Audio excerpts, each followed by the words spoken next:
ওর সাথে আমি বোঝাপড়া করবো।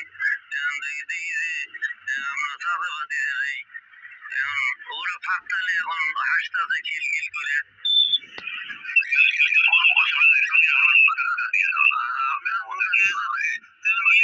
কিন্তু আপনি একদিন আয়েন, আসে ওদের সাথে আমরা বসি।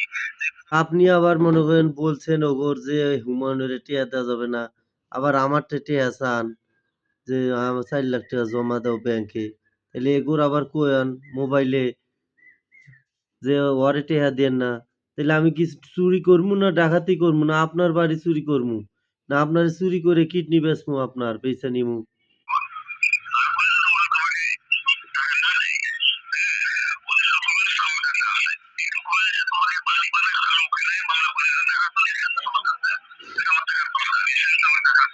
এখন আমার নামে মামলা হয়ে গেছে। আপনার তো মনে করেন দেখা গেল যে আপনি আসবেন তো আইসা আমার সাথে আমরা আলাপ করি। আমার পরে বারবার বলতে কম টাকা দিতে হবে না।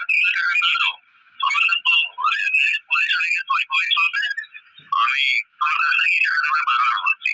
শুধু হিসাব নিকাশ করে 5 বছর যদি মামলা চলে, 5 বছর হিসাব নিকাশ করে কি পরিমাণ টাকা আমার জমা হয়েছে, আমার মামলা কি খরচ আছে, সব এক করে আমার দিতে হবে। তাতে মনে করেন টাকাটা তো আর আপনার আমি খাই নাই।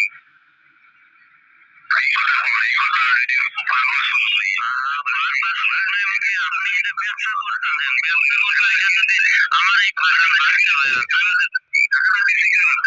টাকা ঠিক আছে ওর সাথে আমি সরাসরি কথা বলছি। আপনি টাকা তো ঠিক আছে আমার হাতে দিছেন, কিন্তু কথা হইলো আপনি আবার ওগুর আবার মানা করতেছেন কেন? মানা করলেই তো সমস্যা। আমার কাছ থেকে নিবেন তাইলে ওগোর আবার টাকা দিতে মানা করেন কেন?